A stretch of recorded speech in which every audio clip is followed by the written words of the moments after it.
palavra de Deus diz em Salmo 122, quando eles disseram, vamos à casa do Eterno, meu coração pulou de alegria. E agora estamos aqui, ó Jerusalém, do lado de dentro dos seus muros. Pai, como nós nos alegramos por um dia alguém ter nos feito esse convite.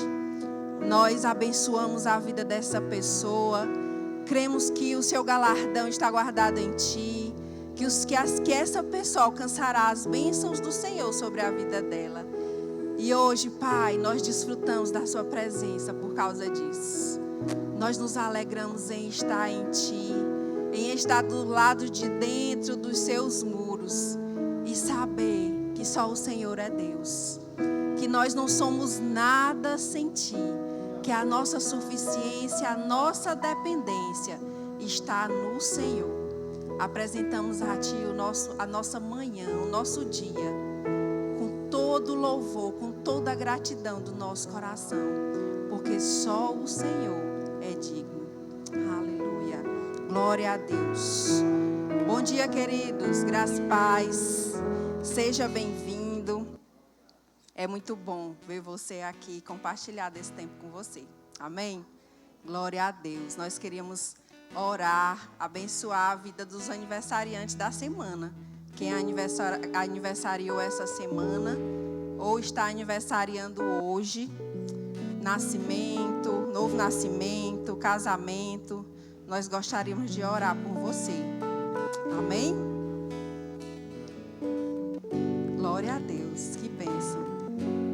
Como eu me alegro pela vida dos nossos irmãos e poder comemorar junto com eles mais um ano, mais um ciclo, mais uma fase, e que o Senhor está presente. Amém? Você pode estender as suas mãos e abençoar a vida deles? Pai, em nome de Jesus, nós oramos em favor da vida dos nossos irmãos, crendo que a sua poderosa mão está aberta sobre eles, dispensando tudo que o Senhor já preparou para a vida deles. Declaramos seus planos bem-sucedidos, eles vivendo em cada dia a sua plenitude, nesse novo tempo e em todos os dias de suas vidas, em o nome de Jesus. Uma salva de palmas para os nossos irmãos. Parabéns, recebam um presente da nossa igreja. Glória a Deus. O vídeo do churrasco. Tá pronto? Glória a Deus. Queridos, nós vamos mostrar agora, só um minutinho, o vídeo do churrasco dos homens que aconteceu ontem, Homens na Caverna. Quem não foi, vai desfrutar um pouquinho agora vendo, para se estimular, se animar, para da próxima estar lá. Amém? Glória a Deus.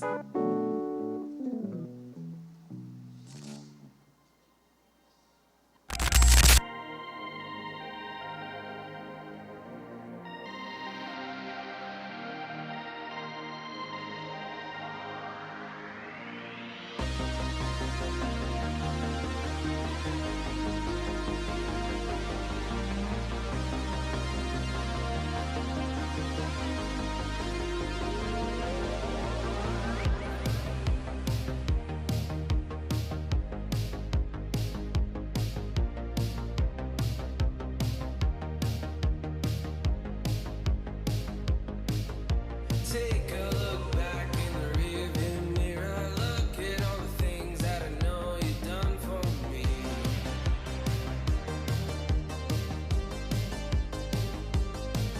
I think about the future and it seems uncertain. Don't know how I'm gonna make it out of this one now.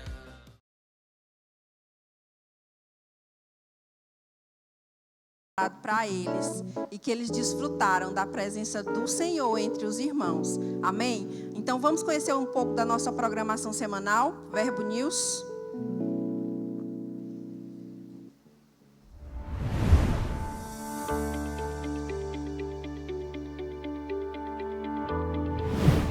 (4 de maio, culto de ceia. E está começando mais um Verbo News. Aqui você fica por dentro de toda a nossa programação. Então fique ligado para não perder nada.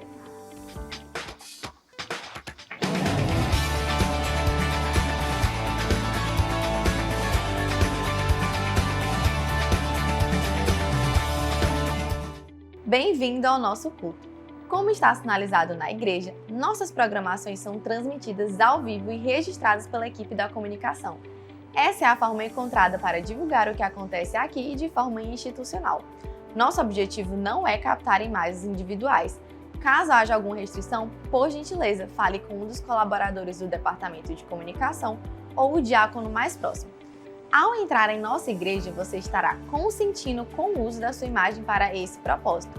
Só lembrando que a transmissão de conteúdo é permitida apenas pelos canais oficiais da igreja, mediante a autorização escrita da nossa equipe de comunicação.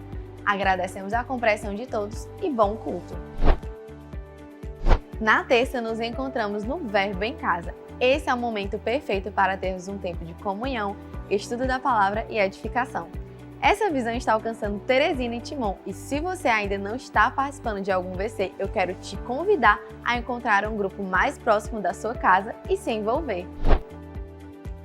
A noite mais avivada da sua semana na nossa Quinta Viva, um culto para você desfrutar do sobrenatural e ser surpreendido por Deus, sempre com uma palavra maravilhosa para edificar você, através de instruções inspiradas pelo Espírito Santo para transformar a sua vida. Venha com grandes expectativas e traga convidados. Nós cremos que famílias fortes geram uma igreja forte, consequentemente uma sociedade forte. Nesse sábado é dia de celebrar e fortalecer o seu casamento no Bodas, às 19h30, um culto exclusivo para noivos e casados. Gere expectativas em Deus e venha edificar a sua família. Aproveite e traga um casal amigo com você. Prepare-se para viver um momento com a sua família da fé que será inesquecível. Vem aí o Conviva, um evento que vai reunir toda a igreja no dia 31 de maio.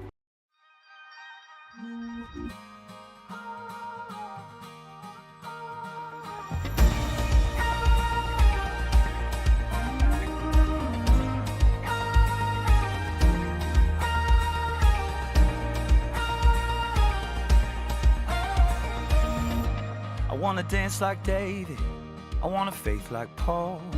I wanna sing like Silas, tearing down the prison wall. I wanna face that fire, it won't burn me though. God's got my back, Shadrach, Meshach, Abednego. I wanna walk like Moses, right through the waves.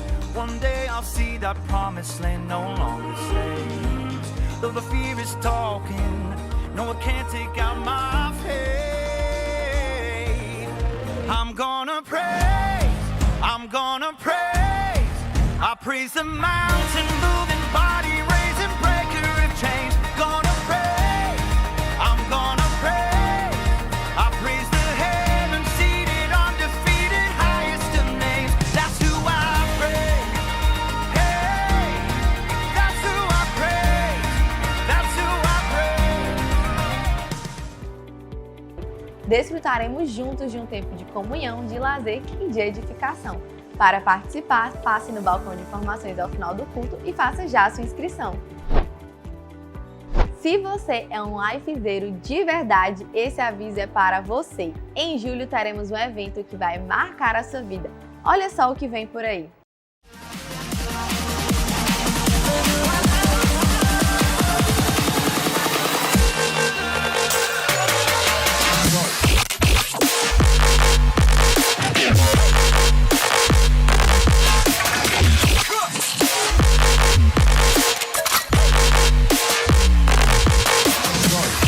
Quando você se posiciona em fé, fala com o seu problema, fala com a sua circunstância, chama a existência aquilo que não é como se já fosse. Como você tem uma atitude de fé, o céu traz uma intervenção a seu favor.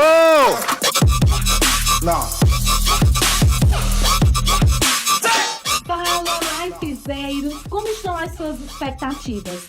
Eu creio que serão dias de céu na terra, que Deus é aquele que faz infinitamente mais, e a sua vida nunca mais será a mesma.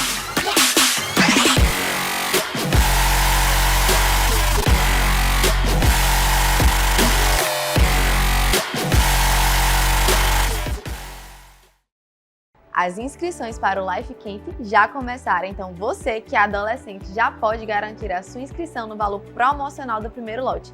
Ao final do culto, passe no balcão de informações e faça já a sua inscrição. Hoje queremos te indicar o mais novo lançamento do autor Tony Cook, é o livro Magnífico Jesus. Você anseia ter um encontro íntimo com Jesus e abraçar a plenitude de vida que ele prometeu?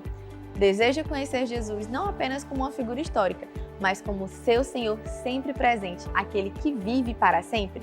Em um mundo onde as descrições culturais de Cristo costumam ofuscar a verdade bíblica, é hora de redescobrir o Jesus das Escrituras, a pedra angular da nossa fé.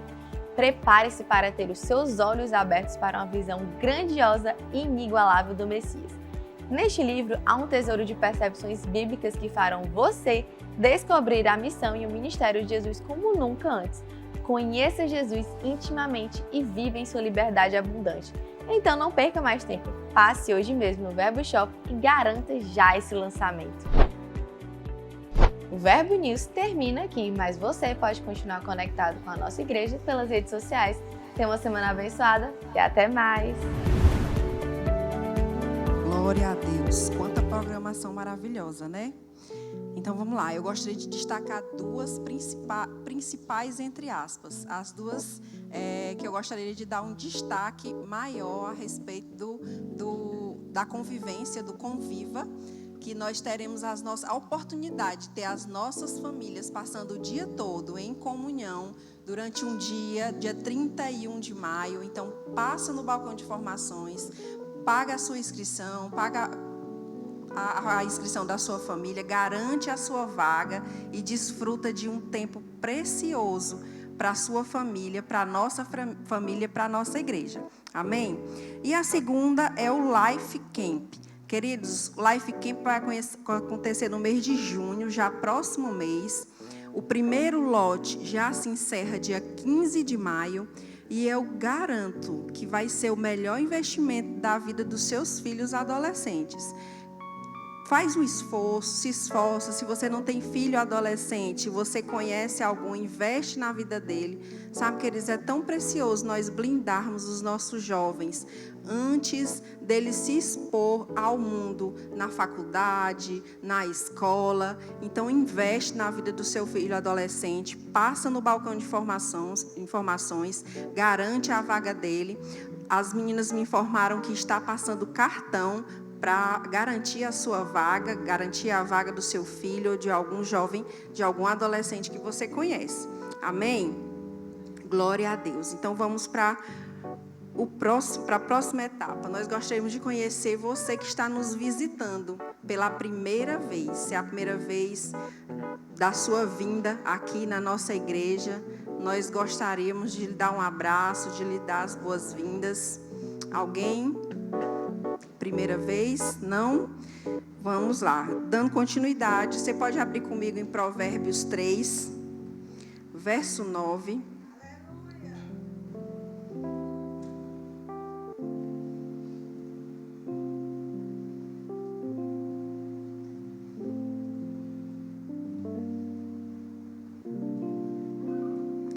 Provérbios 3, verso 9 diz o seguinte: honra ao Senhor com os teus bens e com as primícias de todos os teus rendimentos. Sabe, queridos, aqui é um convite que a palavra nos faz à dependência do Senhor.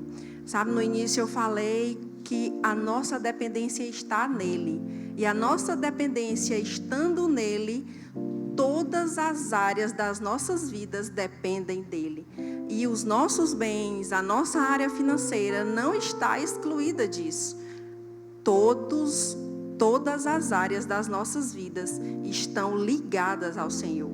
E quando Ele nos propõe que nós honremos ao Senhor com as primícias, com o primeiro de todos os nossos bens, de tudo que chega às nossas mãos, é uma forma de nós demonstrarmos aquilo que tem no nosso coração, que nós dependemos e que nós somos gratos pelo Senhor na nossa vida, que nós dependemos dele. Amém?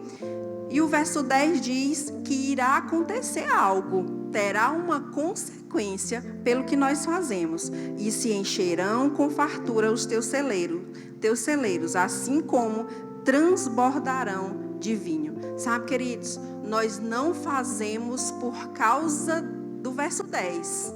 Nós fazemos por causa do verso 9, para honrar ao Senhor, reconhecer a dependência que está no nosso coração dele, da nossa vida a ele, mas existe uma consequência.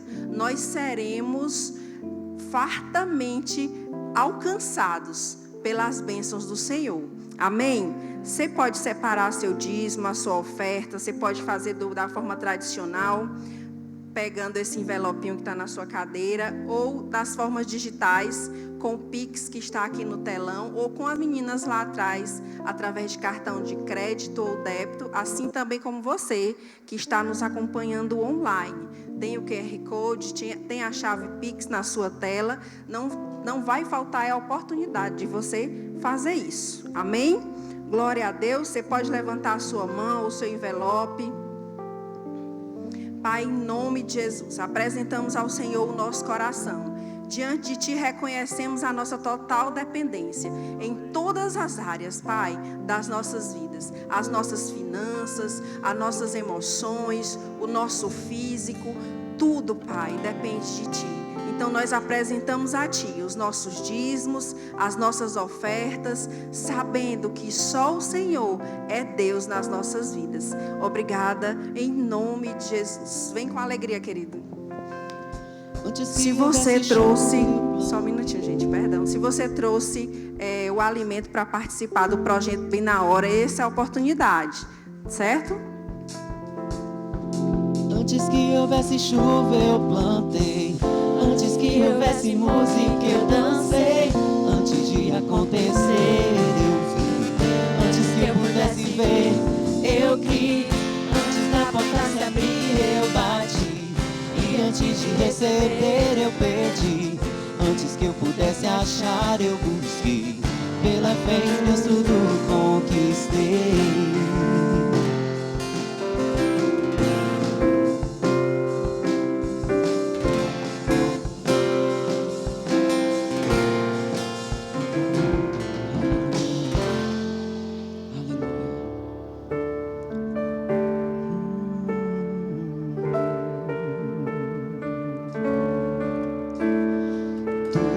Jesus conquistou na cruz, é direito nosso, é nossa herança.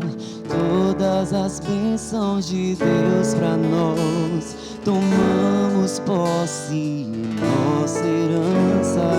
Toda vida, todo poder, tudo que Deus tem para dar. Abrimos nossas vidas para receber, nada mais nos resistirá. Maior é o que está em nós do que o que está no mundo. Maior é o que está em nós do que o que está no mundo. Tudo que Jesus conquistou na cruz é direito nosso, é nossa herança. Todas as bênçãos de Deus pra nós, tomamos posse em nossa herança. Toda vida, todo poder, tudo que Deus tem para dar. Abrimos nossas vidas para receber, nada mais nos resistirá. Maior é o que está em nós do que o que está no mundo.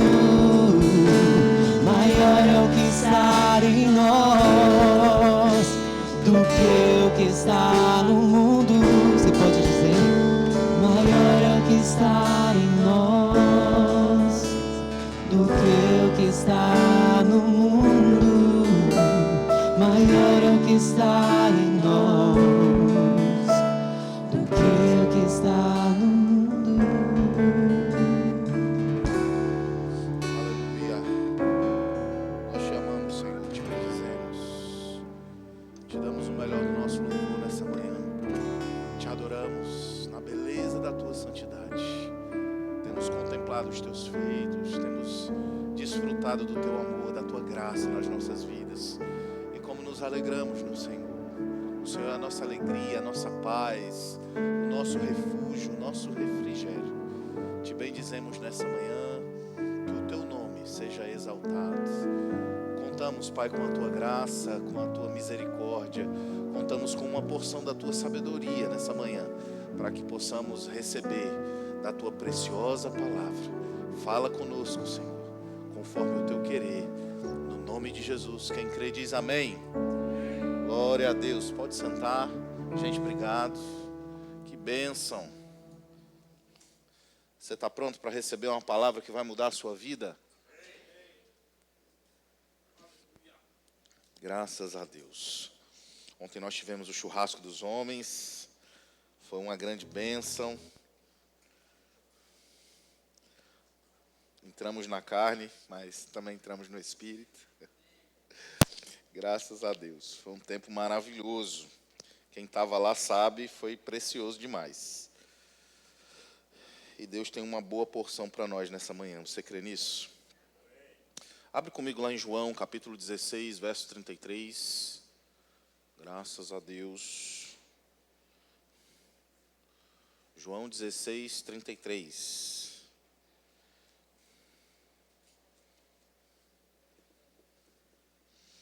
Alguns ainda estão acordando, né? Estão meio lentos. Mas você vai acordar daqui para o final. João capítulo 16, verso 33 diz assim: estas coisas vos tenho dito para que tenhais paz em mim. No mundo passais por aflições, mas tende bom ânimo. Eu venci o mundo. Aleluia. Jesus estava trazendo uma série de instruções para os seus discípulos. E nessas instruções ele vai falar sobre coisas que iriam acontecer, coisas que os discípulos iriam fazer posteriormente. E quando chega no verso 33, ele diz: estas coisas eu vos tenho dito, para que tenhais paz em mim. Sabe, irmãos, existe uma paz para você.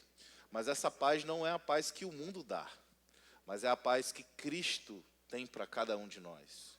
E ele está dizendo: eu falo essas coisas para vocês, para que vocês tenham paz. Mas não é qualquer paz, é uma paz que está em mim. Nós precisamos ter a nossa paz nele. Tem muito crente que está vivendo sem paz. Tem muito crente que está vivendo angustiado. Tem muito crente que diante de um problema, de uma circunstância, de uma dificuldade, sucumbe. Mas Jesus está falando: ei, vocês precisam ter paz em mim. O tema da mensagem de hoje é enfrentando dificuldades. E Jesus ele está falando: você precisa ter paz em mim. E ele continua dizendo: no mundo passais por aflições, mas tenham bom ânimo, eu venci o mundo. Então as aflições não é algo que é possível que aconteça.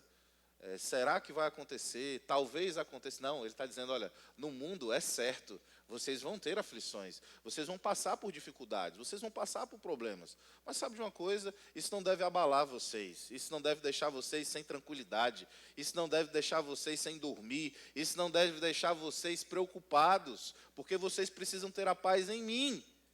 E aí ele está dizendo: tenham bom ânimo, ou seja, fiquem animados. Não fiquem tristes, não percam a alegria de vocês, fiquem alegres, porque vocês têm a paz em mim. E ele está dizendo: tenham bom ânimo, eu venci o mundo. Uau!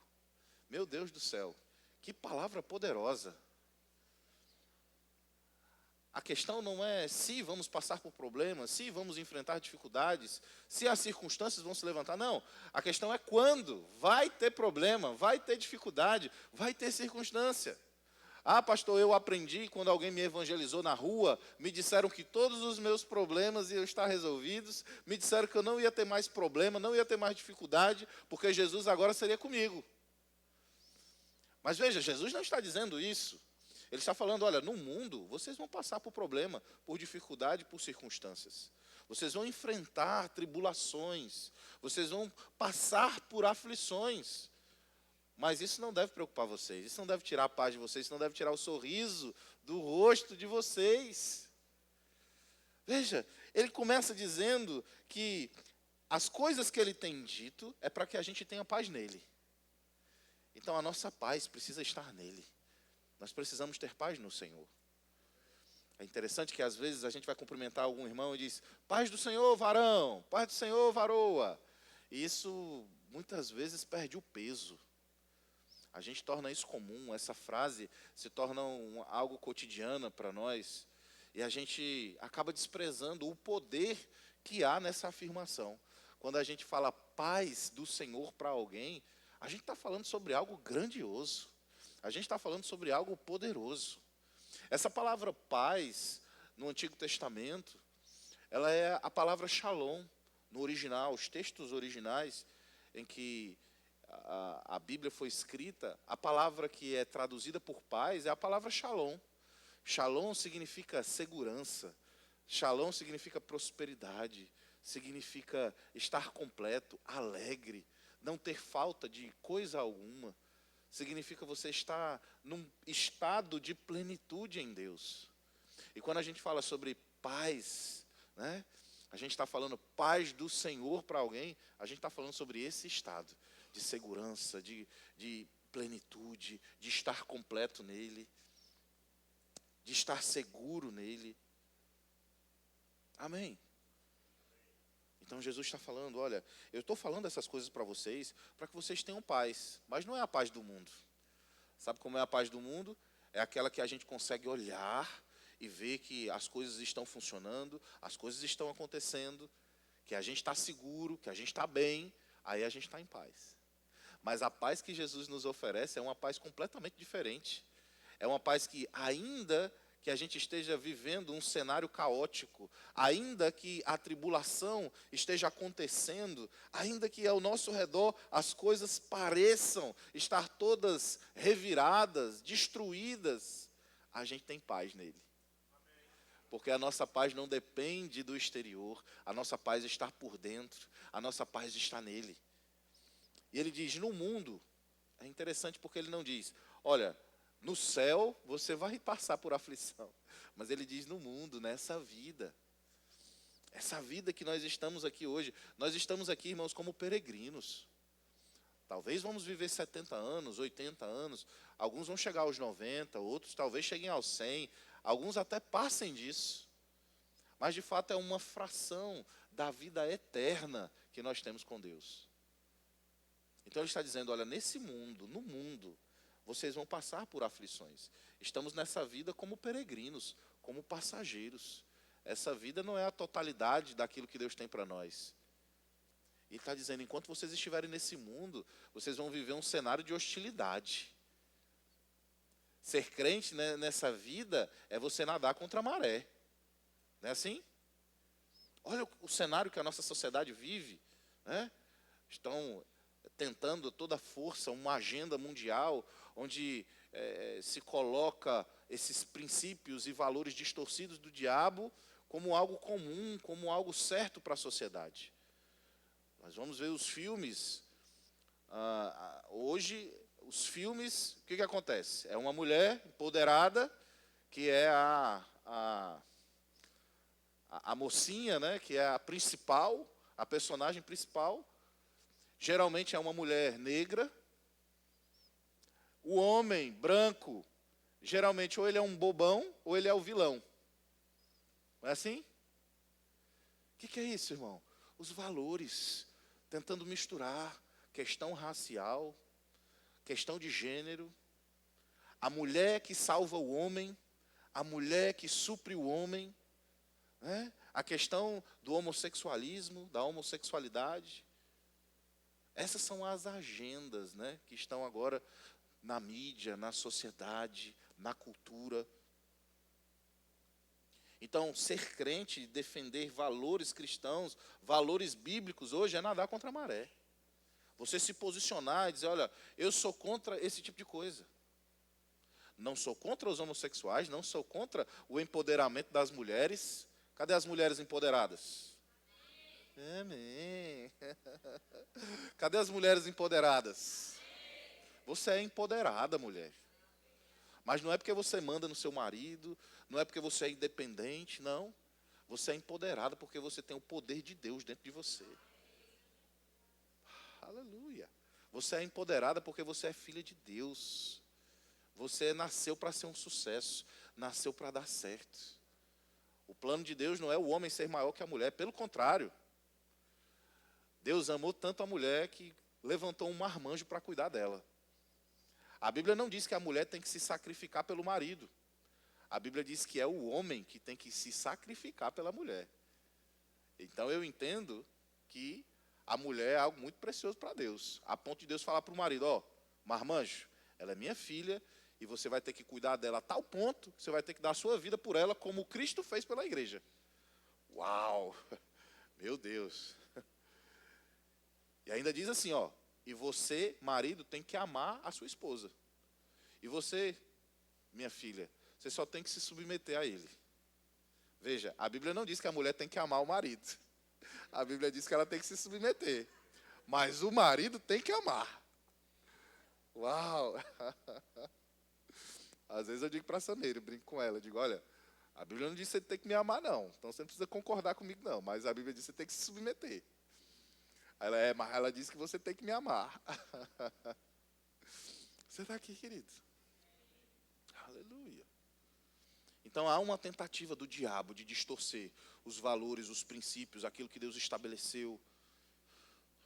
De dizer que a mulher ser submissa, a mulher ter um papel no casamento, é algo ruim, é algo opressor. Não, não é. Submissão não quer dizer inferioridade, quer dizer estar debaixo de uma missão. É uma submissão. Alô? Aleluia. E Jesus está falando, olha, no mundo, nesse mundo hostil, nesse mundo de agenda woke, nesse mundo que distorce os valores, esse mundo que tenta levantar bandeiras de valores corrompidos, comprometidos, nesse mundo, vocês vão passar por aflições. Então Jesus não está dizendo, olha, vai ser um mar de rosas, tudo vai dar certo. Não, ele está dizendo, vocês vão passar por aflições. O que são aflições? Problemas, dificuldades, circunstâncias, oposições. Mas ele está dizendo, tenham um bom ânimo. Sabe o que é isso? Fiquem alegres, fiquem animados. As coisas não estão perdidas, não. Tem um Deus todo-poderoso agindo em seu favor. E ele diz, eu venci o mundo. O que Jesus está falando? Olha, eu venci o mundo. Eu conquistei a vitória. E essa vitória foi dedicada a você. É por isso que a Bíblia diz que em todas as coisas nós fomos mais do que vencedores. Em todas as coisas nós somos mais do que vencedores. O que é isso? Ele está dizendo, eu venci o mundo, eu comprei, eu conquistei, eu ganhei, eu almejei a vitória. A vitória é minha. E porque ela é minha, eu dedico a você. Então você não precisou lutar, eu lutei por você, eu conquistei por você e dediquei a vitória a você. Então por isso você é mais do que vencedor. Salmo 34, verso 19, diz assim, muitas são as aflições do justo, mas o Senhor o livra de todas elas. A Bíblia não diz algumas ou poucas são as aflições, está dizendo que são muitas as aflições do justo, mas o Senhor livra de todas elas. Ei, o Senhor te livra de todas elas. Quando se levantar uma circunstância, um problema, algo que você diga, meu Deus, isso é grande demais. Se lembra desse versículo. Muitas são as aflições do justo. Você é justo. Aflições vão se levantar na sua vida. Não é Deus quem vai colocar essas aflições. Deus não é o responsável pelos problemas. Deus não vai levantar circunstância para provar o seu caráter. Deus não vai levantar uma doença para provar que você é bom, que você está firme na palavra. Não. Essas são as armas do diabo. Deus não vai levantar doença, enfermidade, problema, circunstâncias, adversidade. Não. Essas circunstâncias, esses problemas, as coisas que se levantam na nossa vida, ou são coisas causadas pelo diabo, ou são coisas causadas pela própria vida, ou são fruto de escolhas erradas que nós mesmos tomamos. Então as circunstâncias vão se levantar, os problemas vão se levantar, Mas a Bíblia está dizendo que o Senhor livra de todas elas. Era parte que você dava um amém, empolgado, animado. Veja, a Bíblia não está dizendo que Deus ocasiona os problemas. A Bíblia não está dizendo que Deus provoca as circunstâncias. Não. A Bíblia está dizendo que Deus livra. Alô? Muitas são as aflições do justo, mas o Senhor de todas, diga de todas, o livra. Então, por que a gente vai ficar sem dormir diante de um problema? Diante de um cenário caótico? Diante de uma dificuldade que a gente está enfrentando? Por que a gente vai perder a nossa paz? Por que vamos ficar preocupados?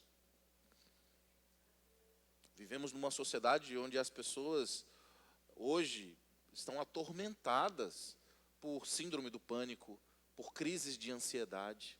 Sabe por quê?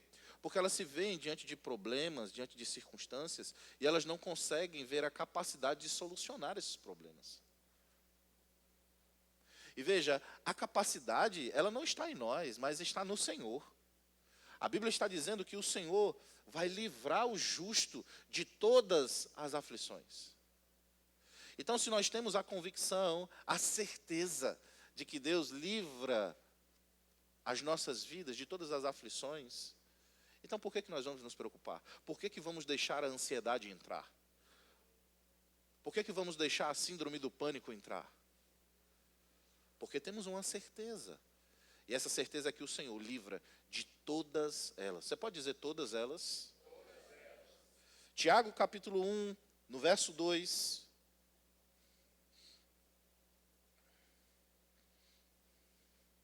Esse Tiago que escreveu essa carta, ele não era um dos apóstolos de Cristo, mas esse Tiago aqui era irmão do Senhor Jesus. Então eu entendo que se ele era irmão de Jesus, ele conviveu com Jesus. Ele ouviu Jesus ensinar muitas coisas. E esse Tiago que escreve esse texto, ele conviveu com o Senhor.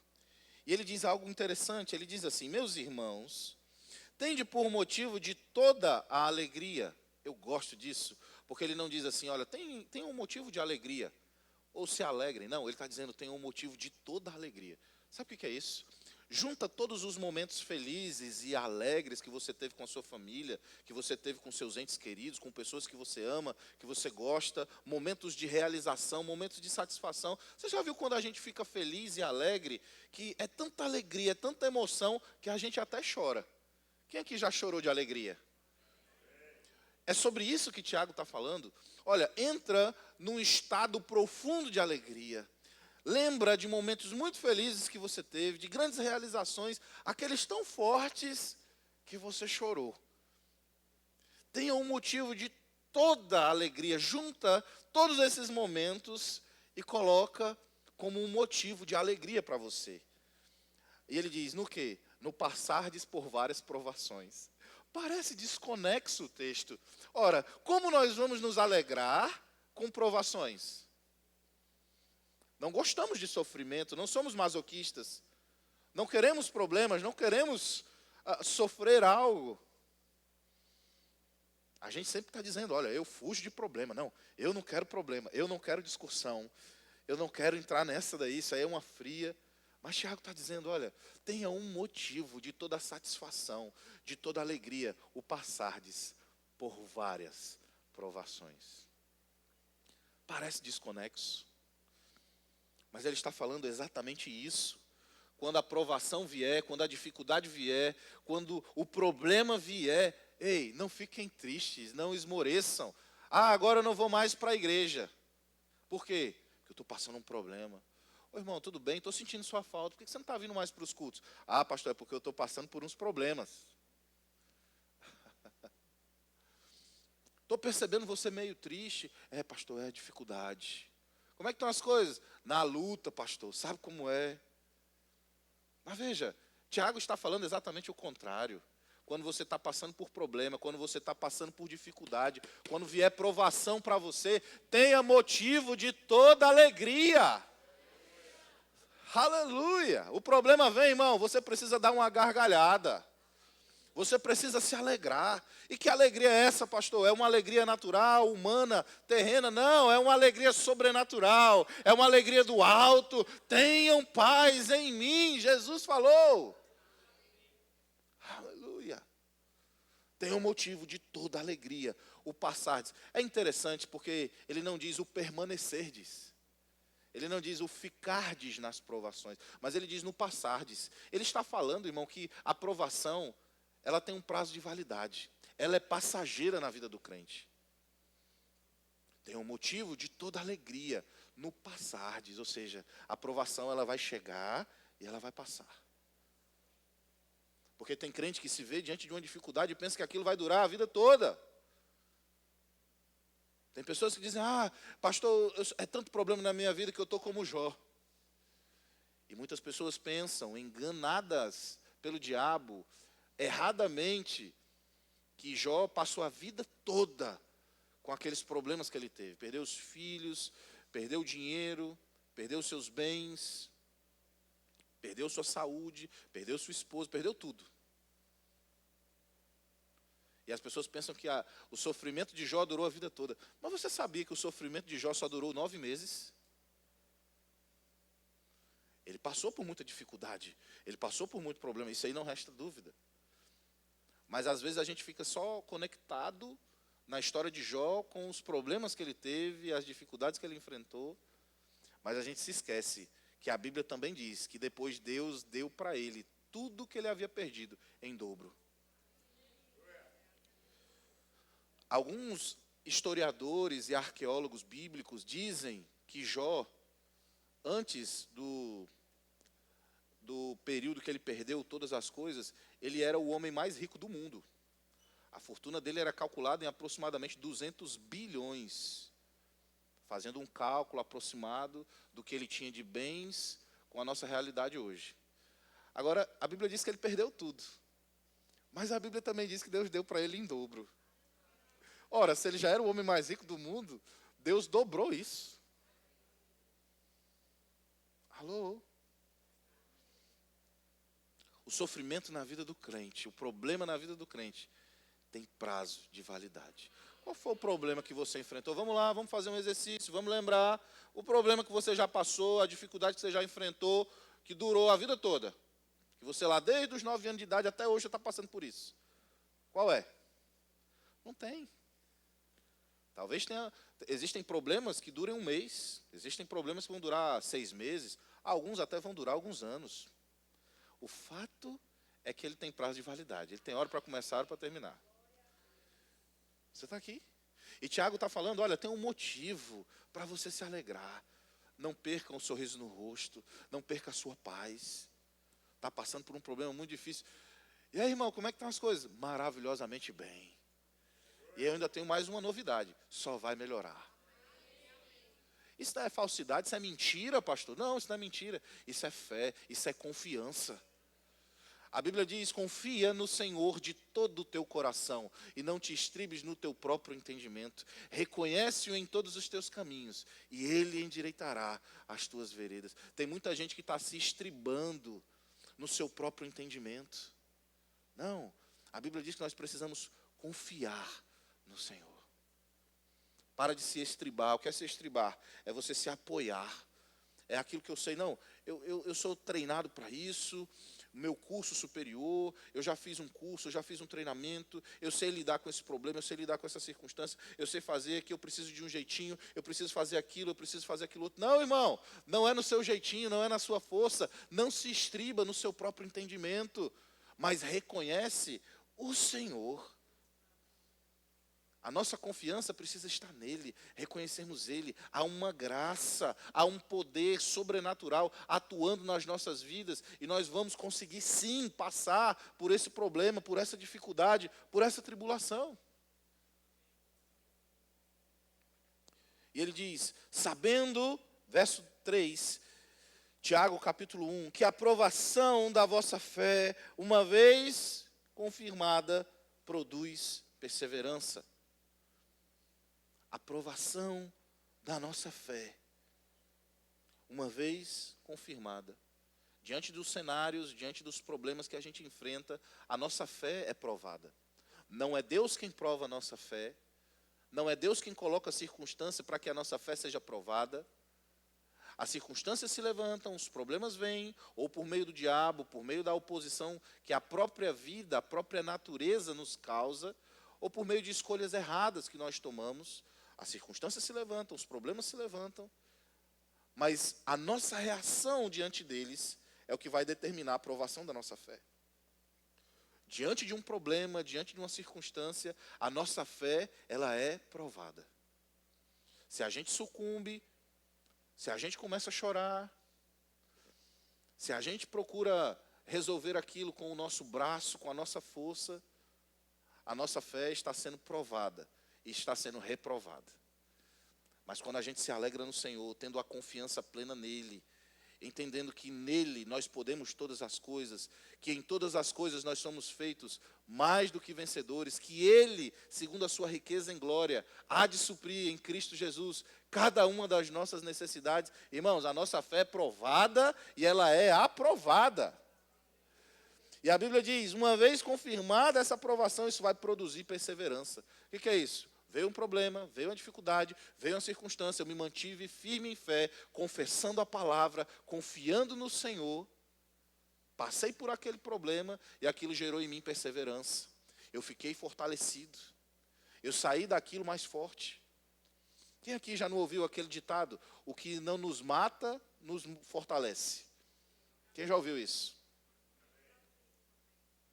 Não matou você, você passou por aquilo, foi difícil, exigiu um esforço seu, mas você se manteve alegre, em paz, confiando no Senhor. Por que a gente precisa se manter alegre? Por que a gente precisa estar alegre? Ah, pastor, esse negócio de alegria eu não gosto, não. Eu sou sério, eu sou carrancudo. Eu não gosto de estar sorrindo. Para que isso? É porque quando a gente está sorrindo, quando a gente está alegre, é uma prova de que nós estamos confiando 100% no Senhor. Aleluia. Você já viu quando vem uma notícia ruim, mas você tem uma carta na manga? Você já viu? Eu tenho uma carta na manga. Essa notícia aí veio, mas eu já tenho uma carta na manga. Assim? Veio lá, você está querendo trocar de carro, né? E aí você recebeu uma proposta irrecusável para você comprar um carro novo. E aí o seu carro dá problema. Aí o mecânico chega para você e diz, rapaz, seu carro aqui deu problema. Aquilo nem te abala, porque você já tem uma carta na manga, você já tem um outro carro novo que você está negociando. Não é assim? É a mesma atitude que nós precisamos ter diante dos cenários, diante das dificuldades, dos problemas que se levantam na nossa vida. Ei, você tem uma carta na manga. É por isso que a gente não se abala, irmão. Aleluia. Existe um salmo que diz, o justo jamais será abalado. A gente não pode se abalar diante das notícias ruins, diante dos cenários caóticos, não. A gente precisa estar com um sorriso no rosto, porque a gente tem uma carta na manga, e essa carta é muito, muito poderosa. A gente precisa estar com um sorriso no rosto, porque a gente confia plenamente no Senhor. A gente sabe porque sabe que a palavra funciona. Nós nos mantemos em fé, firmados nessa palavra, firmados nessa visão, crendo que nós já temos o escape. Moisés, certa vez, estava fugindo com um povo, e ele se viu num cenário caótico. Veja, ele estava com 3 milhões de pessoas, ele era o responsável por todas aquelas pessoas. Faraó estava vindo atrás com suas tropas, um exército super poderoso. Israel não tinha um preparo militar. Eles estavam como fugitivos. E ele se vê num lugar onde não tem mais para onde ir. Ele se vê num penhasco, num abismo com água do outro lado. O mar na frente dele. Eles estavam encurralados. Imagina o nível de pressão que esse homem estava vivendo. Se fosse só para livrar ele, seria um nível de pressão. Se fosse para livrar ele e a família dele, seria outro nível de pressão. Mas para livrar ele, a família dele, e mais milhões de pessoas, irmão, o nível de pressão é grande. Quantos aqui já se viram num cenário assim, onde a sua decisão, onde você se vê diante de uma pressão que não envolve somente a sua vida, mas envolve a vida de outras pessoas. É uma pressão grande. Não é assim? Moisés começou a querer se desesperar. Senhor, e agora o que eu faço? Me socorre. E a Bíblia é interessante porque Deus olha para ele e diz: Moisés, por que você está clamando a mim? Pega o cajado que eu já te dei. Pega o cajado que eu já te dei. Deus estava falando em outras palavras, dizendo: olha, usa as ferramentas que eu já te dei. Ei, por que você está clamando a Deus? Por que você está desesperado? Deus já te deu as ferramentas. Que ferramentas são essas? A palavra dele, o conhecimento, a revelação dessa palavra. Tem coisas, irmãos, que a gente pede a Deus, mas tem coisas que a gente precisa se posicionar e abrir a nossa boca. Fé é crer com o coração e falar com a boca. Tem coisas que a gente ora ao Senhor. É bíblico. A Bíblia diz que se nós orarmos com fé e nada duvidando, nós receberíamos aquilo que nós pedimos a Deus. Está tudo bem. Mas tem coisas que a gente não precisa orar a Deus. Tem coisas que a gente só precisa se posicionar em fé. E Deus olha para Moisés e diz: por que você está clamando a mim? Pega o cajado que eu já te dei, pega as ferramentas que eu já te dei, corre, toca nas águas. E sabe o que aconteceu? Moisés obedeceu e o mar se abriu. E ele passou com aquelas milhões de pessoas que estavam debaixo da sua responsabilidade em terra seca. Tem coisas que a gente pede a Deus, mas tem coisas que a gente precisa se posicionar em fé. E tem muita gente que tem ouvido sobre a palavra da fé, escutado, se alegra, crê, concorda, mas diante de um problema, não usa o cajado que Deus já te deu. Ei, está na hora de você tocar nas águas. Está na hora de você usar o cajado. Está na hora de você começar a falar com o seu problema. Os problemas, eles têm prazo de validade, mas sabe que a gente pode estreitar esse prazo? A gente pode encurtar esse prazo com o nosso posicionamento de fé. Aleluia. E no verso 4 ele diz: ora, a perseverança deve ter ação completa, para que sejais perfeitos e íntegros, e em nada deficientes. Para que sejamos perfeitos. Uau! Está falando de perfeição. O que é perfeição? Não ter defeito.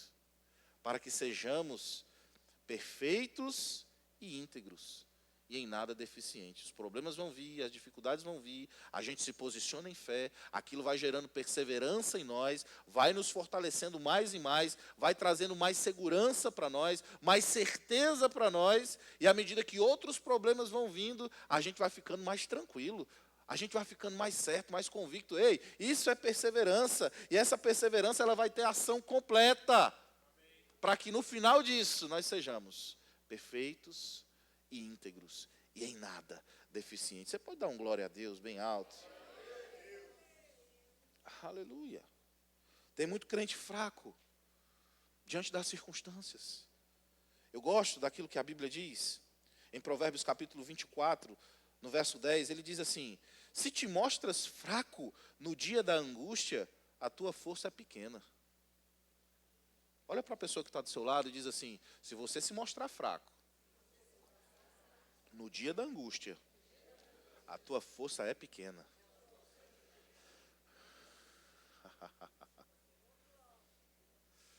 Efésios capítulo 6, verso 10 diz: fortalecei-vos no Senhor e na força do seu poder. Existe uma força sobrenatural, irmão, que está disponível para nós. Deus já liberou essa força para nós. Há uma capacidade sobrenatural para a gente lidar com problemas e circunstâncias. A questão é se a gente tem usado essa força. Veja, a Bíblia diz: fortalecei-vos no Senhor. A Bíblia não diz: Deus vai te fortalecer. Uau! Você está vendo a diferença? Significa que nós somos os agentes causadores. Nós não estamos numa posição de passividade. É como se Deus estivesse liberando mesmo a força dele. Olha, a força está aqui para você, está disponível. Mas é você quem tem que ir lá e pegar. É por isso que ele está dizendo: fortalecei-vos no Senhor e na força do seu poder. Fortalecei-vos no Senhor, se a frase parasse aí, a gente já entenderia e já valeria a pena, já estava tudo certo. Ei, eu tenho a força do Senhor. Aí ele diz assim, ó, é na força do Senhor. Fortalecei-vos no Senhor e na força do seu poder. Uau! Tem força para você e tem força do poder de Deus para você. Se fortalece no Senhor, irmão. Se fortalece no Senhor. E aqui Provérbios está dizendo, se te mostra fraco no dia da angústia, se você se mostra fraco, o que é isso? Está sem força. Existe o fraco e o forte. Se você se mostra fraco no dia da angústia, a tua força é pequena. Você não está mergulhando na força do Senhor. Você não está se fortalecendo nele e nem na força do poder de Deus. E tem muito crente fraco. Ei, você não é para ser fraco. Você é uma fortaleza. Amém. Eu vou repetir, você é uma fortaleza. Eu vou repetir, você é uma fortaleza. A sua família precisa procurar em você essa fortaleza. Quando alguém passa por um problema, uma circunstância, tem que procurar você, porque você é o crente da família. Ah, pastor, eu tenho um tio que é ateu. Todo mundo tem um tio que é ateu. Não é assim? Vou dizer algo para você. As pessoas que se dizem ateus, elas são, ou eles são ateus, até o filho ficar doente. Até ele quebrar financeiramente. Eu tenho um parente, irmão, que odiava crente. Odiava crente, pavor de crente. Para ele, todo crente é analfabeto, burro, enganado e que dá dinheiro para o pastor. Até o dia que ele quebrou financeiramente. Quebrou. Entrou em depressão, ficou em casa assistindo televisão e foi passando os canais, viu lá o canal da Universal. E ficou assistindo e vendo lá ó, os testemunhos. Eu estava quebrado, quebrei minha empresa, mas hoje eu me tornei dizimista fiel, nasci de novo, estou na igreja, minha vida é outra. E aquilo ele foi ouvindo aquilo e ficou assistindo.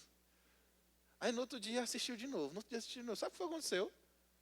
3 dias depois ele estava lá na Universal, dando as ofertas lá, 3 ofertas, 4 ofertas, fazendo tudo que tinha que fazer lá. Odiava crente, pavor a crente. Você está aqui? Então tem muita gente que vai dizer, eu sou ateu, não creio nesse seu Deus, não creio em crente, crente é burro, crente é enganado. Né? Outro dia eu estava conversando com uma pessoa que é parente de alguém aqui da igreja, e é um empresário muito bem sucedido. E me apresentaram, a gente ficou conversando. E no final, depois de 1 hora de conversa, ele me perguntava coisas, e a gente conversava, e conversamos sobre diversas coisas. E aí no final ele disse assim, pastor, eu posso dizer uma coisa para o senhor? Eu disse, pode. Ele disse assim, o senhor é o primeiro pastor inteligente que eu conheci. Eu disse, a minha imagem de pastor é que todo pastor é burro, não sabe conversar. E o senhor sabe conversar, a gente conversou sobre diversos assuntos, sobre diversas coisas. E eu fiquei impressionado com isso.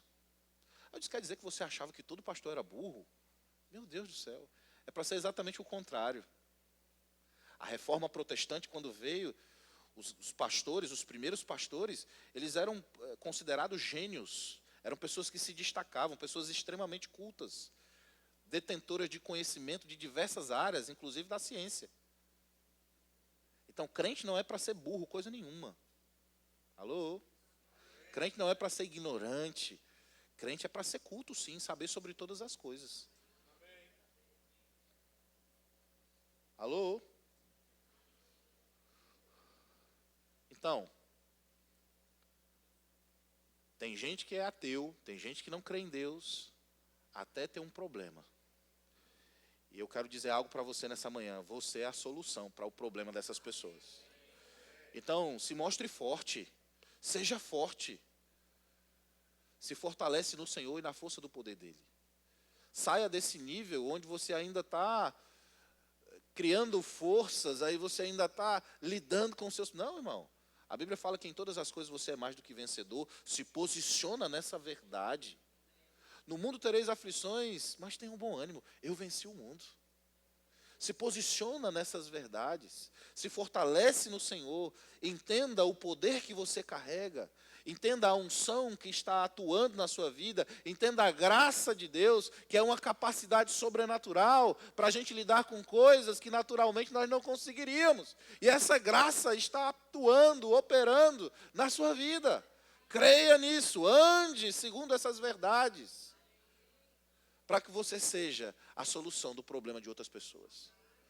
Saia desse estágio onde você ainda está lidando com os seus próprios problemas. Eu sei que você vai lidar com os seus problemas, está tudo bem. Mas você não pode dar atenção exclusiva só aos seus problemas. Tem pessoas com problemas maiores que os seus. E deixa eu dizer algo para você. Quando você começa a se importar com o problema dos outros, você vai ver a solução para os seus. A Bíblia diz que Jó, Deus restaurou a sorte de Jó quando esse começou a orar pelos seus amigos. Eu falava sobre isso ontem na nossa seita secreta, no nosso pacto dos homens. Eu falava sobre isso para eles ontem. Eu falava, olha, a gente tem que parar de ficar orando somente pelos nossos problemas, pelas nossas famílias, por nós mesmos. E a gente tem que começar a orar pelos outros. A gente tem que começar a orar pela nossa cidade, pela nossa igreja. A gente tem que começar a orar pelo evangelho sendo espalhado por essa cidade. O reino de Deus se expandindo e crescendo. Começa, irmão, a se importar com o problema de outras pessoas. E você vai ver a solução para os seus. Colossenses capítulo 1, verso 23... diz assim, se é que permaneceis na fé, alicerçados e firmes, não vos deixando afastar da esperança do evangelho que ouvistes e que foi pregado a toda criatura debaixo do céu, e do qual eu, Paulo, me tornei ministro. Se é que permaneceis na fé, alicerçados e firmes, não vos deixando afastar da esperança do evangelho. Tem crente que diante de um problema, a primeira coisa que ele faz é sair da igreja. É deixar de congregar. Por quê? Porque eu estou com problema, porque eu estou com dificuldade. Ou quer chamar a atenção, ou porque está tão envolvido com as emoções, não sabe lidar. Mas eu quero dizer uma coisa para você. Quando a gente está enfrentando um problema, seja ele de qualquer espécie, de qualquer tamanho, a pior decisão é a gente sair da igreja. A pior decisão é a gente se afastar do Senhor. Ah, não, pastor, eu estou assistindo os cultos online. Não é a mesma coisa. Existe uma unção específica nesse lugar, no congregar. É por isso que Hebreus, no capítulo 10, diz que não deixemos de congregar como é costume de alguns. Naquele tempo, já quase 2000 anos atrás, já tinha esses crentes que por qualquer motivo deixavam de congregar.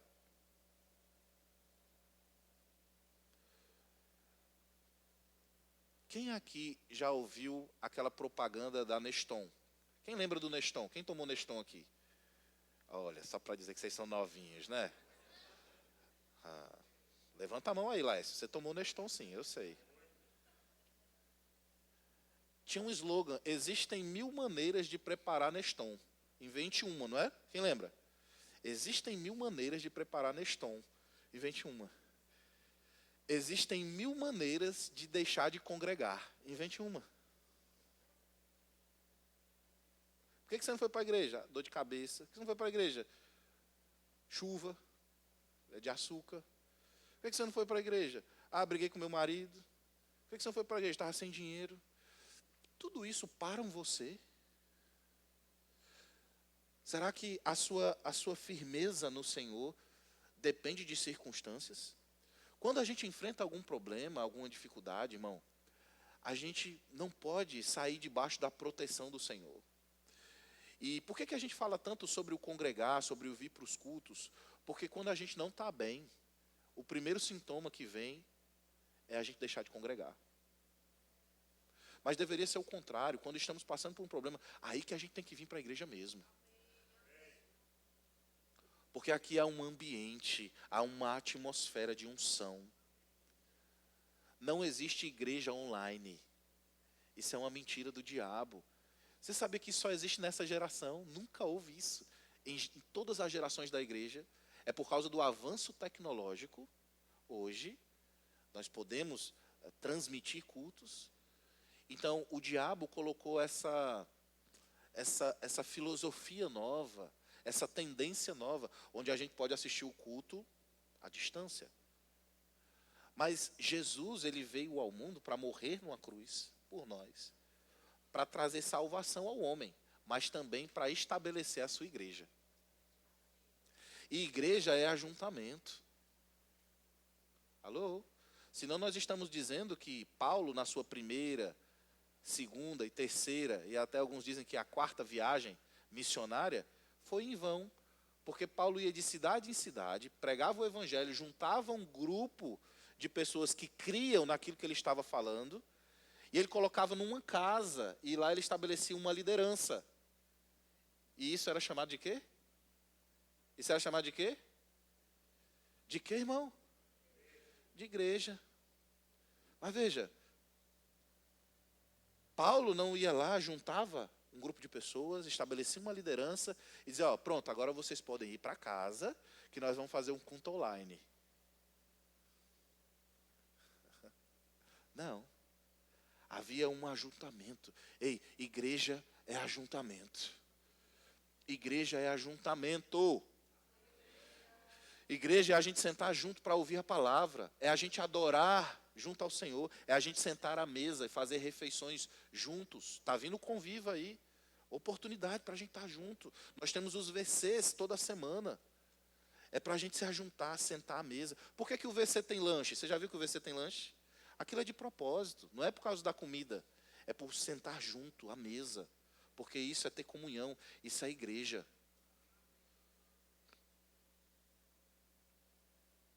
Amém. Então, quando você estiver passando por um problema, irmão, não saia da igreja. Essa é a pior escolha que você pode tomar. E veja, eu não estou falando de igreja num sentido religioso, mas eu estou falando sobre você se distanciar, se afastar. É o que Paulo está falando em Colossenses capítulo 1, verso 23. Se é que permaneceis firmes na fé, alicerçados e firmes. Pode vir a circunstância, o problema que vier, eu estou alicerçado e firme. Eu não abro mão de ir para o culto. Eu não abro mão do Senhor. Eu não abro mão da minha comunhão com Deus, da minha comunhão com os meus irmãos. Aleluia. Não são os problemas que vão esfriar o crente. Não são os problemas. O que esfria o crente é a falta de comunhão. Eu sempre digo, irmão, o problema que vier, a dificuldade que vier, se você estiver orando, meditando na palavra e congregando, o problema vai ser fichinha para você. Tem pessoas que me procuram para ter aconselhamento.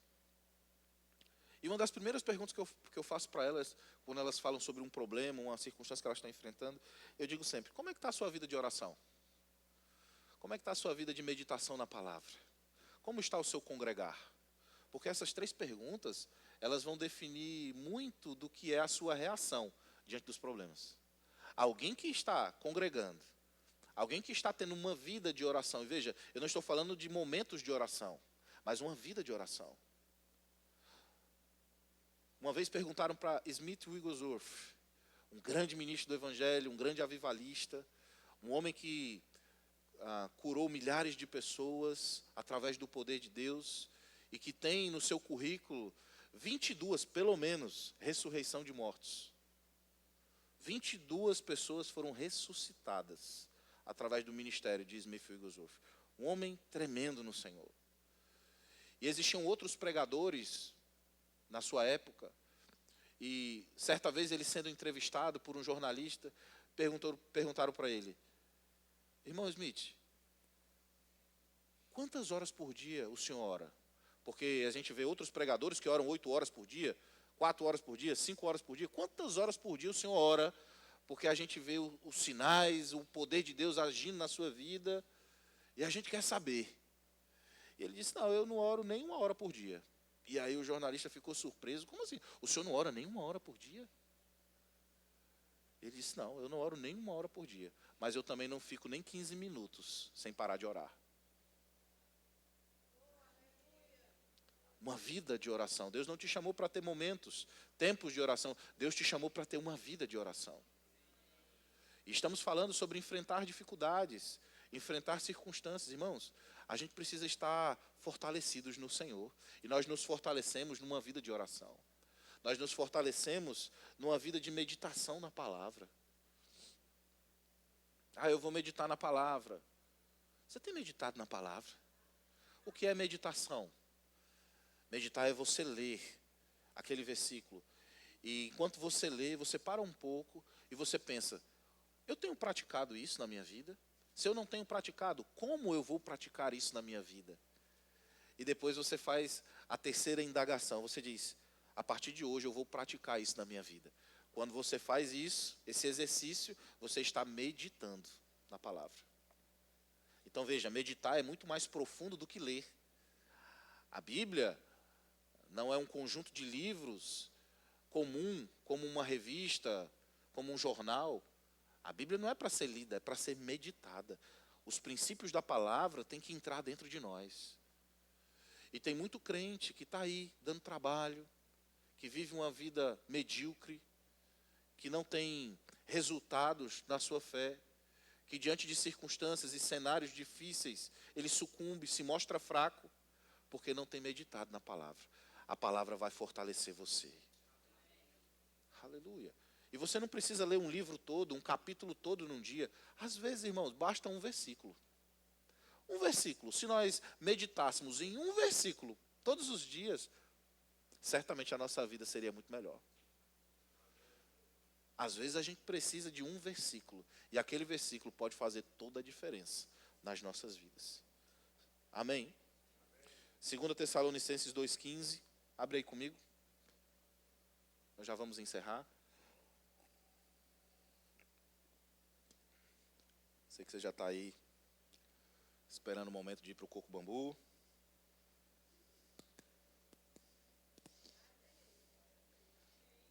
Isso aí. Cadê? Quem disse amém? Saiu virtude. Amém. Glória a Deus. Isso aí. Tá vendo?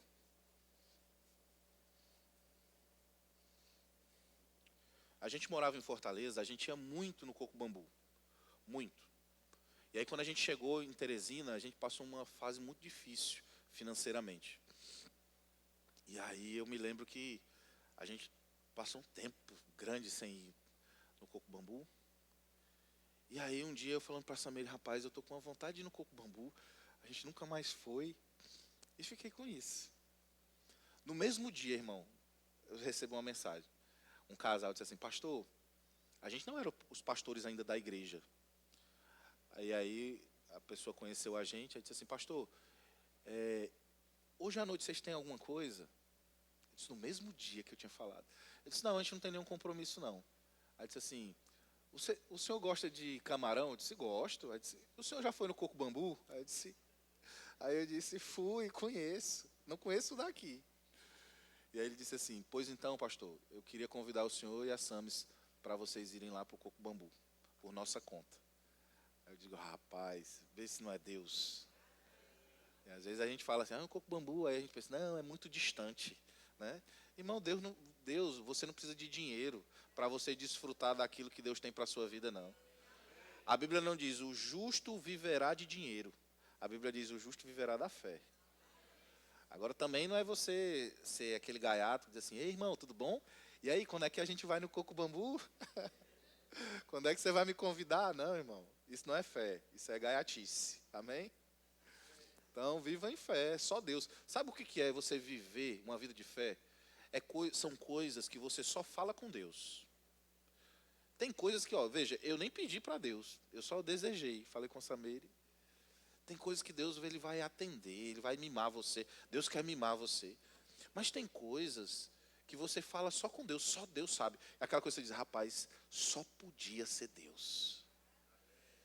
E quando você fala só com Deus, e algo chega, uma intervenção vem, uma pessoa fala, aí você diz, rapaz, isso é Deus. Agora, quando você dá o jeitinho, quando você dá a famosa sugesta, né? Você dá aquela sugestão, aquela facilitação, aí você está indo pelos seus meios, pelo seu próprio braço. Mas quando é o Senhor, você não precisa fazer força nenhuma. Amém? 2 Tessalonicenses capítulo 2, verso 15, diz assim: assim, pois, irmãos, permanecei firmes e guardai as tradições que vos foram ensinadas, seja por palavra, seja por epístola nossa. Permanecei firmes e guardai as tradições, os ensinos, a palavra de Deus. Então nós precisamos permanecer firmes. Ei, firme. O que é firme? Pode vir o que vier, a circunstância que vier, eu vou permanecer firme. Marcos capítulo 4, verso 35, diz assim: naquele dia, sendo já tarde, disse-lhe Jesus: passemos para a outra margem. E eles, despedindo a multidão, o levaram assim como estava no barco, e os outros barcos o seguiam. Ora, levantou-se grande temporal de vento, e as ondas se arremessavam contra o barco, de modo que o mesmo já estava a encher-se de água. E Jesus estava na popa, dormindo sobre o travesseiro. Diga, dormindo. Eles o despertaram e lhe disseram: mestre, não te importa que pereçamos? E ele, despertando, repreendeu o vento e disse ao mar: acalma-te, emudece. O vento se aquietou e fez-se grande bonança. Então lhes disse: por que sois assim, tímidos? Como é que não tendes fé?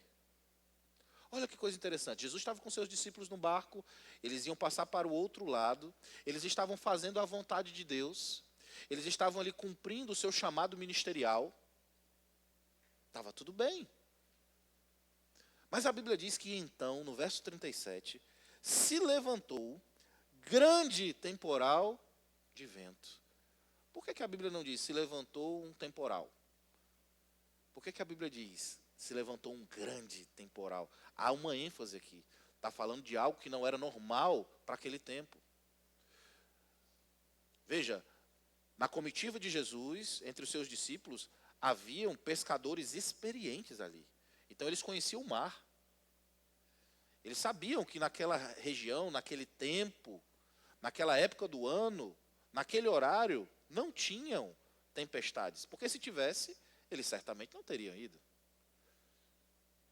Um pescador experiente, ele não olha só as condições do mar, mas ele olha para o céu. Ele vê, rapaz, está nublado, vai chover, então é melhor a gente não ir. Quem aqui já andou de jangada? Eu já andei de jangada lá no Ceará, é maravilhoso. Que experiência maravilhosa, viu? Eu recomendo.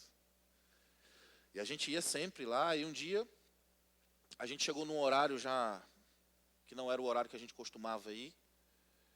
E aí não tinha mais jangada, só tinha uma. A gente falou: rapaz, é que eu tô com. A gente estava com um professor do Rema, de outro estado. Aí eu disse assim: eu estou com esse rapaz, ele é de outro estado, e a gente precisa dar essa experiência para ele. Eu não vou ter outro dia para vir. Aí ele: rapaz, não dá não. Não dá não. Eu disse: por quê? Eles estão por causa das condições do mar. Ó, tá vindo uma tempestade ali, o mar tá arredio, não dá para a gente ir. Aí ele: rapaz, mas você é experiente, não vai ter perigo não, a gente não vai lá para alto mar não, a gente vai só aqui, pertinho. Aí ele: rapaz, aí ele olhou para o outro, coçou a cabeça e disse: rapaz, é por sua conta e risco. Agora eu vou dizer, o negócio aqui não é como das outras vezes que você veio não, é bem pesado. Irmão, ou arrependimento. A gente subiu naquela jangada. Eu acho que Dantas estava comigo nessa época, isso tem uns 10 anos. E a gente subiu naquela jangada, estávamos com o professor, pastor Marcos Jatobá, que inclusive já partiu para o Senhor.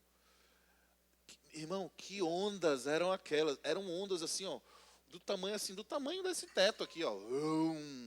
Pá, na gente. Aí vinha do outro lado, aí quando a gente estava se recuperando de uma, vinha outra.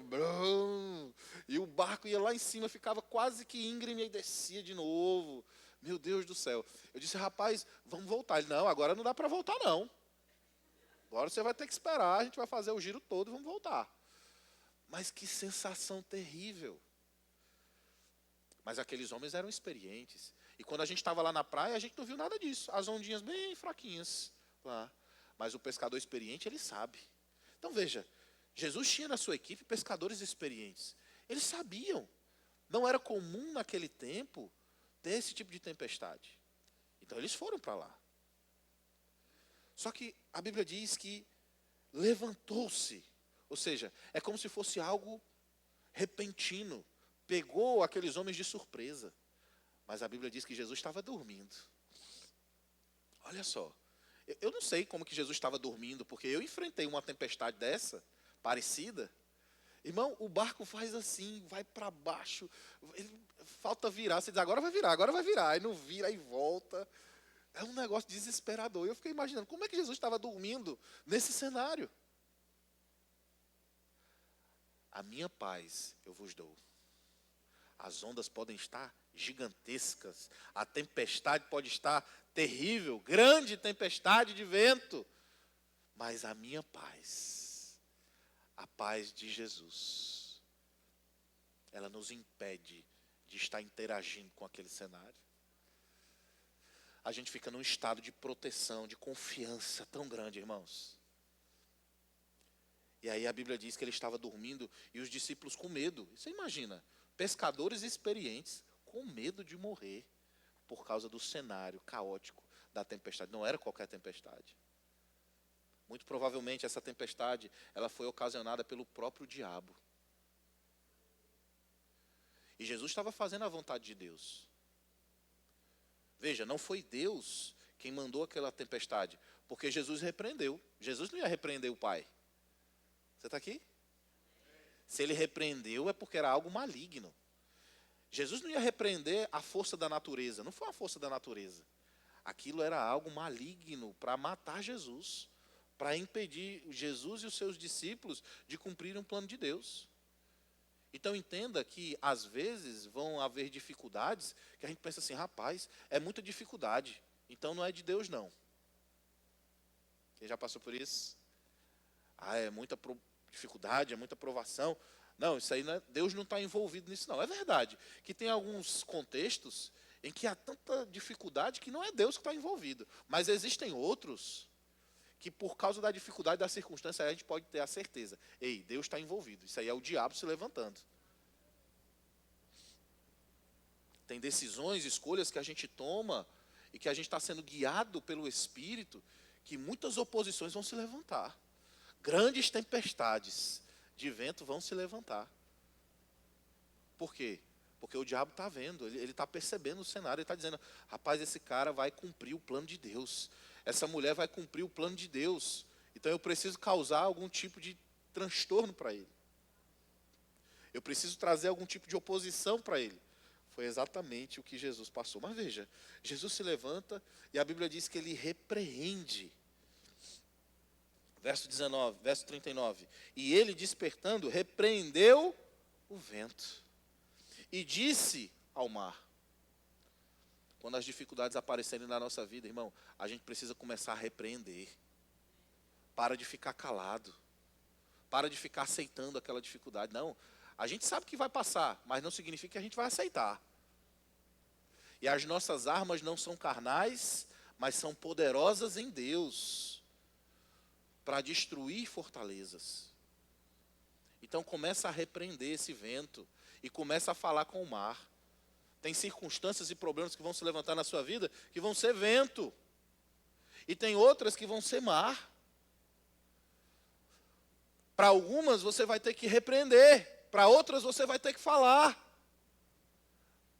Mas você precisa entender que há um poder grandioso dentro de você. E esse poder é ativado quando você fala. Alguns você vai repreender. E o que é repreender? O que é repreender? É você brigar, é você falar, é você dizer para aquele problema, vai embora, eu repreendo você, cesse, chega. E para outros você vai ter que falar, ei, emudece, eu não quero ouvir você. É interessante, irmão, porque vento não tem ouvido. Vento não tem sentidos. Mas Jesus falou com o vento. E sabe o que é mais interessante? É que o vento obedeceu. Mar não tem ouvido. Mar não tem sentimento. Mar não tem mente. Mas a Bíblia diz que o mar obedeceu Jesus. Aleluia. Jesus disse que ele nos deu autoridade para pisar em serpentes e escorpiões. Sobre toda a obra do mal. A mesma autoridade que ele tem é a mesma autoridade que você tem. Ele deu para você. Então, da mesma forma que ele pôde falar com o vento, ele pôde repreender aquele vento, você também pode repreender esse vento. Qual é o vento na sua vida? É um problema de saúde? É um problema na família? É um problema financeiro? Ei, repreende esse vento. Qual é o mar na sua vida? Repreende, fala com esse mar. Você está aqui? Aleluia.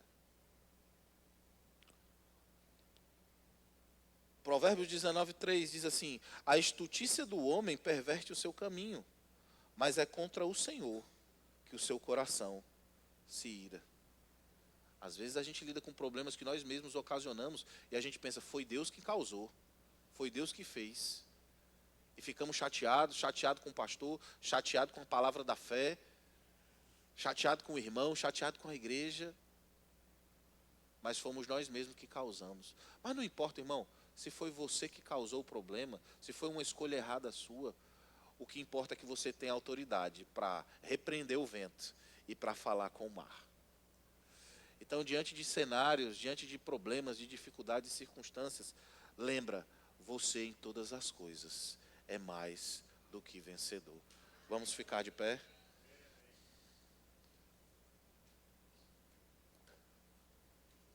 Quero chamar o melhor diaconato do Brasil, o melhor departamento de música do Brasil também, para eles não ficarem com ciúmes. Glória a Deus. Vamos participar da ceia do Senhor.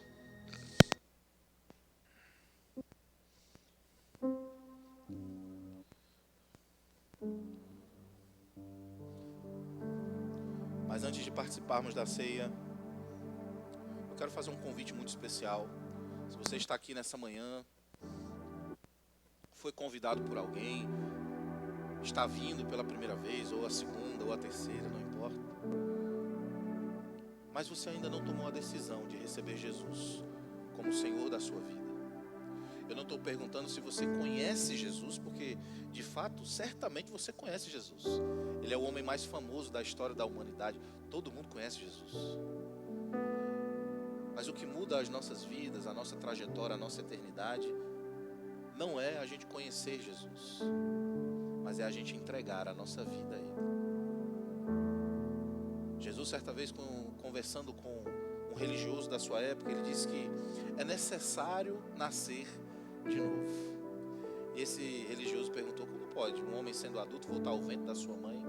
E ele disse, o que é nascido da carne é carne, mas o que é nascido do Espírito é Espírito. Ele estava dizendo, existem dois nascimentos, um que é carnal, que é aquele natural, que nós somos gerados no ventre da nossa mãe, mas existe um outro nascimento que é espiritual, que é aquele que nós somos gerados pelo próprio Deus. É um nascimento espiritual. E conhecer Jesus, entregar sua vida a Jesus, fala sobre esse segundo nascimento. É o que nós chamamos de novo nascimento.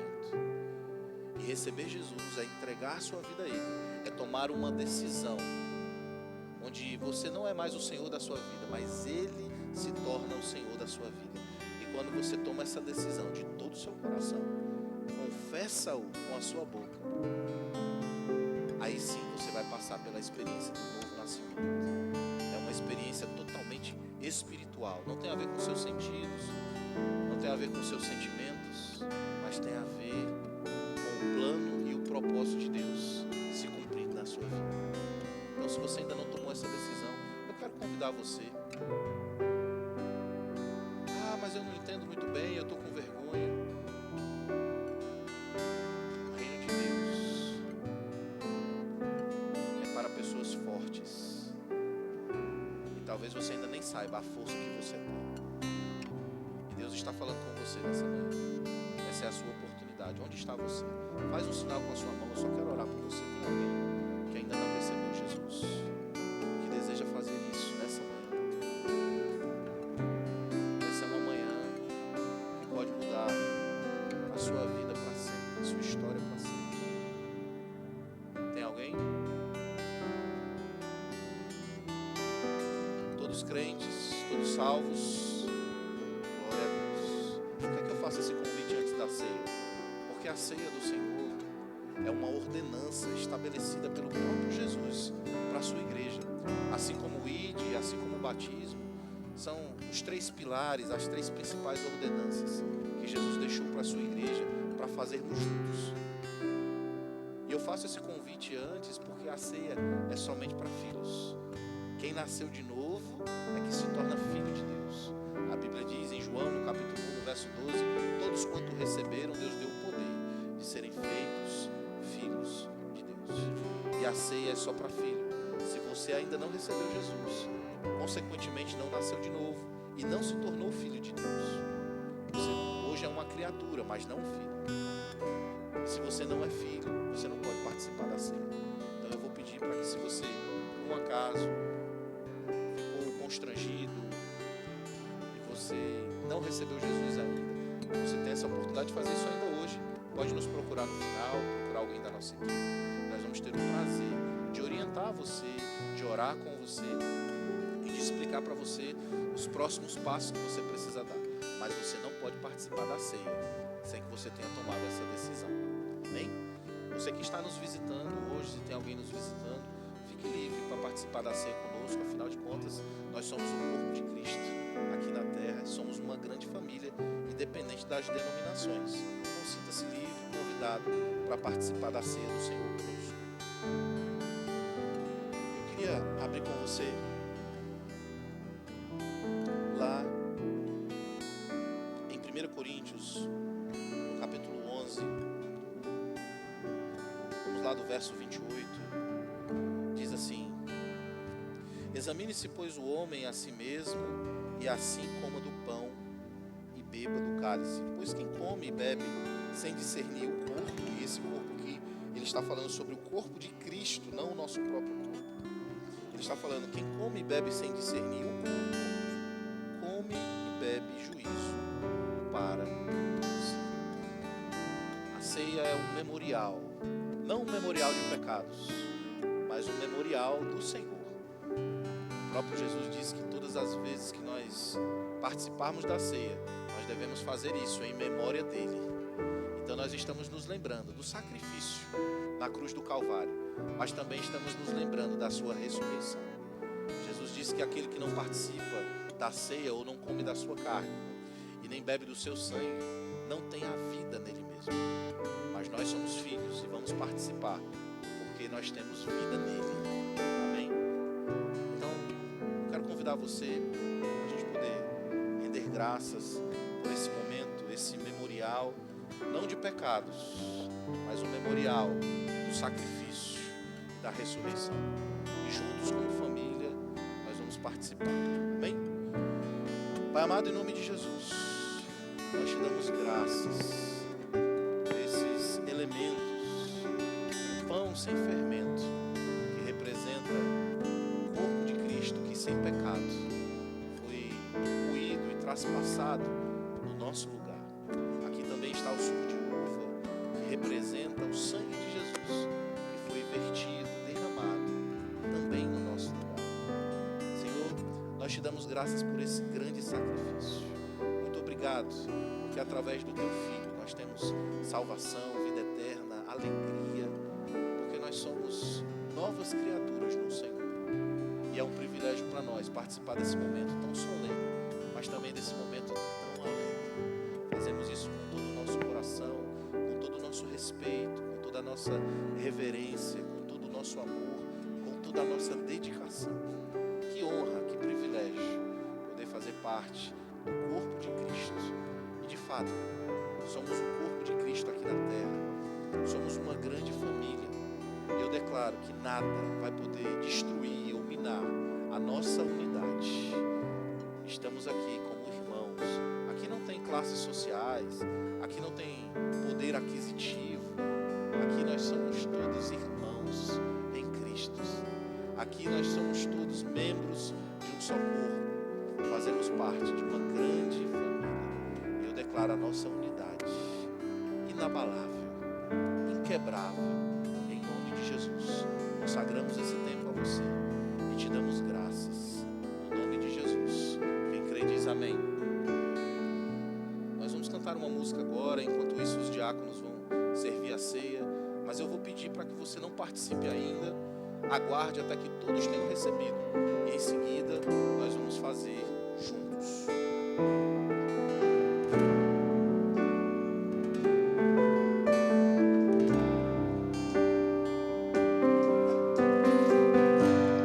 Plano pra salvar, um pacto pra selar, silêncio no céu.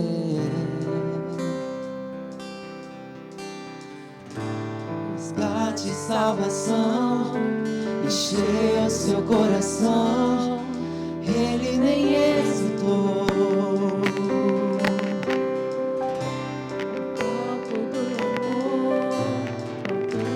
No palco do amor, o autor anunciou a vida e salvação.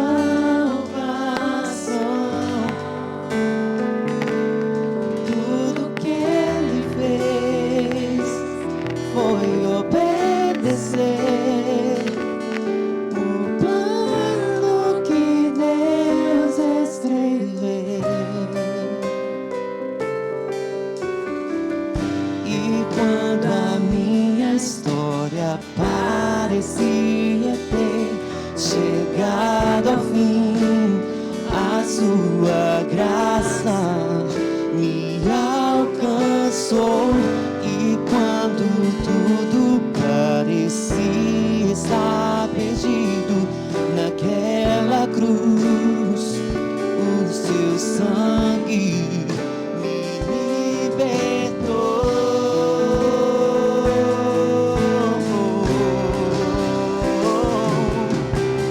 Jesus, o plano perfeito, mistério da graça que me transformou. O seu nome é Jesus, sobre todos veio pra salvar, ele me salvou. 1 Coríntios, capítulo 11, a partir do verso 23, o apóstolo Paulo trazendo as orientações para aquela igreja acerca da ceia do Senhor. Ele diz assim: porque eu recebi do Senhor o que também vos entreguei, que o Senhor Jesus, na noite em que foi traído, tomou o pão e, tendo dado graças, partiu e disse: isto é o meu corpo, que é dado por vós, fazei isto em memória de mim. Então, com essa consciência de que esse pedaço de pão sem fermento, ele representa o corpo de Jesus, que sem pecado foi moído e traspassado no nosso lugar. Com essa consciência, pode participar.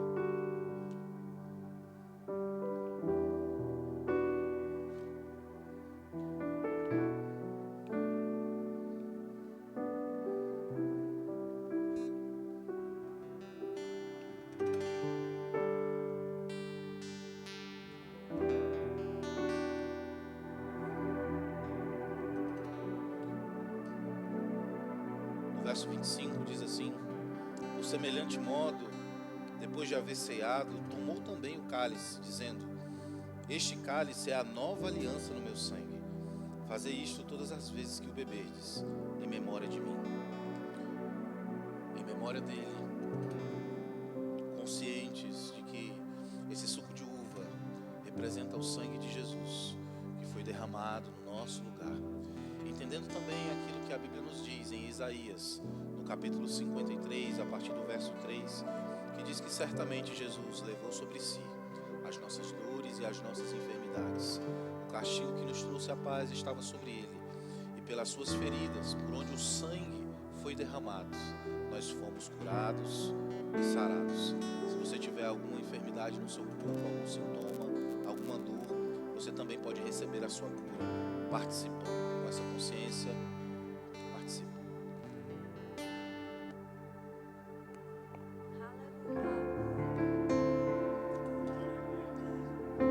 Glória a Deus. A Bíblia diz que Jesus, depois de ter participado da última ceia com seus discípulos, ele eles cantaram um cântico.